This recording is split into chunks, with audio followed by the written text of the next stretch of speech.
Comment valoriser immédiatement son patrimoine en utilisant le crédit? C'est le thème que l'on va aborder aujourd'hui en compagnie de Philippe Goldblum. Bonjour Philippe. Bonjour Thomas. Spécialiste de ces questions, entre autres chez Unofi. Alors c'est vrai que le crédit, on y pense quand on achète sa maison, voire quand on veut développer des revenus locatifs.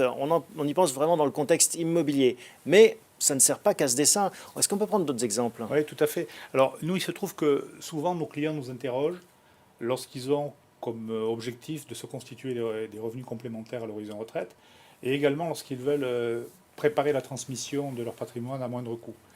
Et le contexte de taux historiquement bas nous a permis d'imaginer des solutions clés en main qui peuvent correspondre à ces besoins.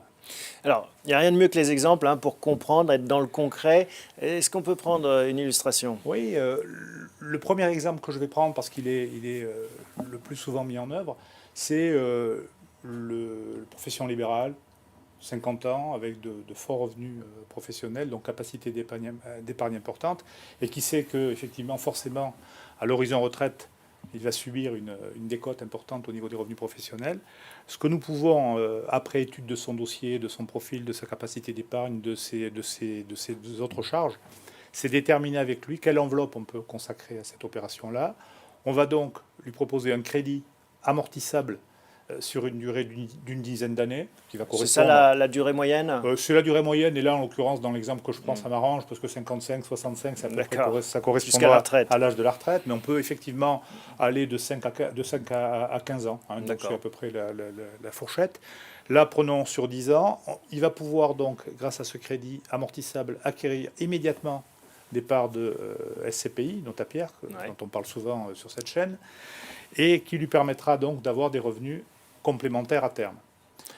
Il faut loger ce crédit, on peut le loger dans une société par exemple, ou est-ce qu'il faut vraiment que ce soit en propre? Alors, on pourrait l'imaginer au travers d'une société civile immobilière, à condition qu'elle soit avec une transparence fiscale. Hein. Donc, on ne pourrait pas, par exemple... Dans une holding patrimoniale, on ne pourrait pas prêter sur une société, une personne morale, parce que nous avons un agrément qui nous permet de prêter uniquement aux personnes privées pour des objectifs, des objets privés. Et le montant moyen que vous pouvez prêter à vos clients, votre expérience, c'est quoi il va dépendre. Là, je crois que le montant moyen doit être proche de 100 000 euros à peu près. D'accord. 100 000 euros parce que, en fait, la plupart du temps, on va constater que la capacité d'épargne réelle, elle va être fonction bien sûr des revenus, déduction faite de la charge du crédit. On va y rajouter les revenus complémentaires, on va enlever la fiscalité, et il faut que l'effort d'épargne consenti par le client soit acceptable. Bon, alors Philippe, vous connaissez l'objection que certains ont vis-à-vis du crédit, c'est que c'est super, mais ça coûte cher. C'est-à-dire que si au lieu d'emprunter, eh bien, je peux payer chaque année des parts de SCPI, pour rester sur votre exemple, à la fin, ça me coûte moins cher. Alors, effectivement, nous, avant de proposer le dossier, on va étudier les incidences fiscales, parce qu'effectivement, aujourd'hui, on a un différentiel intéressant, qui est de l'ordre de 1 pour 3 à peu près, entre le taux de crédit et le taux espéré du revenu de l'épargne qu'on va acquérir grâce à ce crédit. Mais il faut enlever la fiscalité, alors qui va être plus ou moins confiscatoire en fonction de la tranche d'imposition du client. Il peut y avoir l'incidence de l'impôt sur la fortune immobilière, l'IFI, qui a remplacé l'ISF. Donc tout ça, ça se calcule. Mais le point important, c'est que le crédit va donner aussi d'abord un effet de levier immédiat. Et surtout, il y a une assurance décès qui est accouplée à ce crédit et qui va apporter une garantie familiale. Donc par rapport au cas où le client souhaite épargner petit à petit, deux aspects. Un, s'il décède, ça peut arriver. C'est pas ce qu'on lui souhaite. Son conjoint n'aura plus le crédit remboursé, mais il aura le capital immédiatement. Donc c'est une protection familiale. Et deuxièmement, on est souvent tous pleins de bonne volonté en se disant « ouais, je vais mettre de l'argent de côté » et on se rend compte qu'il y a toujours une bonne raison pour ne pas le faire. Le crédit, il doit être remboursé. Ça, c'est un impératif. Donc, on transforme sa capacité d'épargne en une obligation d'épargne, quelque part, et on s'oblige à épargner pour le futur. C'est une hygiène patrimoniale, on pourrait dire. Allez, d'autres exemples peut-être. Alors, un autre exemple rapide. Ce même client, mais qui a fait un bilan patrimonial chez son notaire. Son notaire lui a dit « écoutez, si vous avez la mauvaise idée de décéder, vos enfants devront quitter 200 000 euros de droits. » moi je n'ai qu'un patrimoine immobilier en face de moi, je fais comment pour acquitter 200 000 euros de droits immédiatement? Oui, c'est pas liquide. C'est pas liquide. Eh bien, on va prêter à ce client, sous réserve qu'effectivement sa capacité de remboursement le lui permette, on va lui prêter 200 000 euros. Il va souscrire immédiatement un contrat d'assurance vie de 200 000 euros.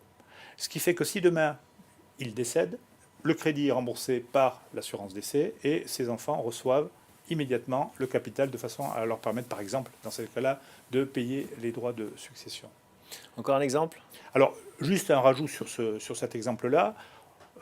On aurait pu faire, dans un exemple comme ça, une prévoyance. C'est-à-dire ce qu'on appelle la prévoyance, vous versez une prime à fonds perdu. Permet de couvrir un décès éventuel. Et je me garantis pour 200 000 euros. Sauf que lorsque vous commencez à prendre de l'âge, et notamment après 45-50 ans, ces primes deviennent exorbitantes et que surtout elles sont versées à fonds perdu. Alors que là, sur le crédit, bon, vous avez un crédit, mais en face, vous avez... Et puis il y a un saut qui permet de récupérer ces versements. Exactement. Allez, un dernier exemple. Alors, le dernier exemple, c'est celui du client qui approche des 70 ans, qui a un outil professionnel, il est en train de vendre son entreprise, et il sait qu'après 70 ans, il ne pourra pas ressouscrire de l'assurance vie dans les conditions fiscales avantageuses.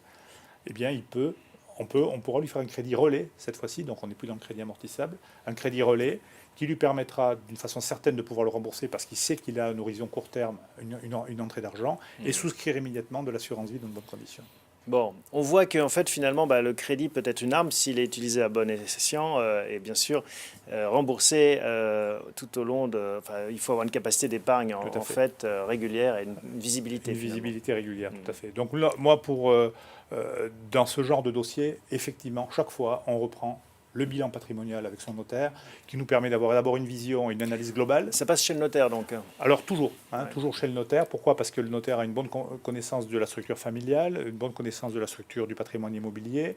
Nous, on va apporter notre expérience, notre compétence sur les domaines financiers et économiques, et on pourra, en fonction des besoins exprimés par le client et de son analyse, ajuster le montant du crédit et la durée, les échéances en fonction de la situation de chaque client qui est unique. Bon, chaque client est unique et les taux sont historiquement bas. Il faut profiter de ces deux éléments. Merci Philippe. Tout à fait. Merci Thomas. À très bientôt sur Unofi TV. Chaque patrimoine est unique également.